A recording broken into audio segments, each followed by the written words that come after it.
Real estate and tech are the two bookends of investments. Real estate gives you dividends, while tech gives you growth. SaaS is the love child between real estate and tech. Like real estate, SaaS gives you recurring revenue, and like technology, SaaS gives you growth. No wonder these are now some of the largest and fastest growing companies in the world. Let's see what a SaaS company is worth.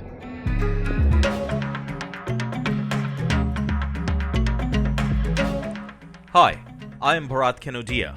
I have valued over 2,000 businesses, including large tech companies like Uber, Airbnb, and others. In this video, I will unveil how SaaS companies are valued by Silicon Valley investors. SaaS is a $120 billion industry spread over 11,000 companies. On average, a SaaS enterprise customer spends $3,500 per employee on annual subscriptions. That's more than what they might spend on bonuses each year. My colleague and Silicon Valley attorney, Kristie Prinz, will walk us through SaaS trends as she is the go-to SaaS expert. All you, Kristie. Thanks, Bharat. There are three key trends that are impacting the SaaS industry. Trend number one, SaaS companies are increasingly adopting flexible pricing strategies. Historically, the SaaS model has been heavily reliant on a fixed monthly price bundled product model. But increasingly, SaaS companies are gravitating towards models which are much more tailored to an individual customer. One such model is the unbundled or a la carte model, where customers pay for only the functions, features, or services that they actually need. Another model that is increasingly popular is the pay-as-you-go model, in which customers are charged based on usage over a set period. This model addresses the needs of the customer with fluctuating usage requirements. Trend number two. SaaS companies are increasingly adopting unbundling as a marketing strategy. Traditionally, the marketing strategy adopted by SaaS companies has focused on the marketing and promotion of the full bundled product. Increasingly, however, SaaS companies are adopting a marketing model that highlights the unbundled features of a product. This is advantageous not only because customers are now looking to unbundling as a mechanism for obtaining more flexible pricing, but also because unbundling enables companies to tailor their marketing and advertising efforts to more effectively address the needs of the customer who is seeking a particular set of features or functions. The SaaS company can develop content that provides more in-depth knowledge on those features and functions of interest and really target their message much more effectively than they could otherwise. Trend number three, SaaS customers are increasingly demanding customized and personalized products.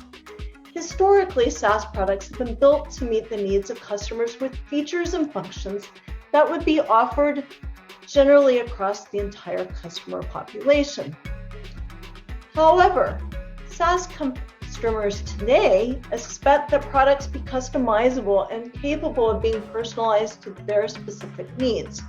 They expect the availability of custom configurations and branding, which will make the user experience much more seamless, as well as customizations that can add unique functionality to meet their specific needs.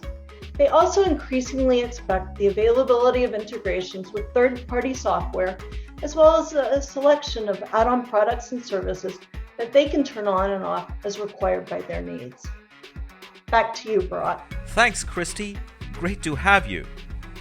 Rule of thumb. Tell me if you have heard any of these before.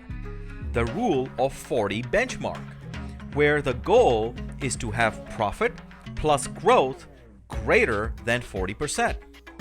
Long-term customer value should be greater than 3 times the cost of acquiring that customer. These are more guidelines than rules, which will help you maximize your SaaS company's value. SaaS companies with revenue less than $5 million are valued on earnings anywhere between 3 to 5x.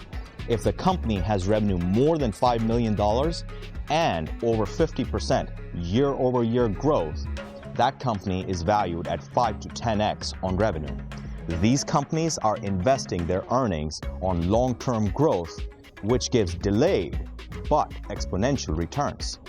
Don't be fooled by the 15 or 25x revenue multiples of large public SaaS companies. These companies are established and have different benchmarks and expectations of them. Believe it or not, SaaS is now a 25-year-old segment, and buyers of these companies have become very sophisticated and target particular KPIs. I have valued over 100 SaaS companies, including some of the biggest names you can think of, and been part of 2 SaaS exits. I will share with you insider secrets which will help you maximize your SaaS company's value. 1. Customer satisfaction.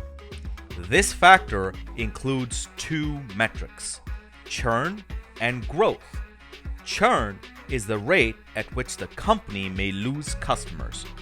Good monthly churn is less than 4%.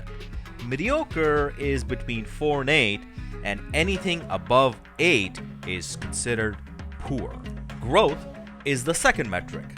Companies with less than 10% year-over-year growth are considered flat. Anything between 20 and 40% is mediocre, and above 40% year-over-year growth is good. 2. Built to last. Companies with strong people, processes, and IP attract buyers. Evolved processes at customer service centers are crucial. Ideally, you want your user interface to be so intuitive that you don't need large customer service centers. Protecting IP, including well-documented code, patents, and trademarks, is important. Validity stamp of the U.S. Patent and Trademark Office reassures buyers that IP is transferable. Multiple levels of management that are committed to the company's success make all of this look easy. 3. Adapt or die. In SaaS, everything is measurable. Analytics is of utmost importance when it comes to sustaining growth. Use data to understand customer usage, trends, needs, and allocate developmental resources accordingly. Establish a core group of partners and stakeholders who are dedicated to your success. Treat these partners like family. They will be your biggest advocates and will help your company grow through word of mouth. Running a SaaS company is like flying a Boeing 777 with 300 passengers and 40,000 pounds of jet fuel. You have the raw power to lift, fly, and go 600 miles an hour, but it has to be done with precision and planning. You have to plan your flight path. Ensure you have trained and loyal crew.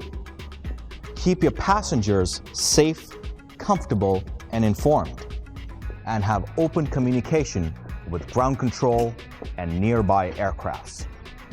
Can you tell I love SaaS? Thanks for watching.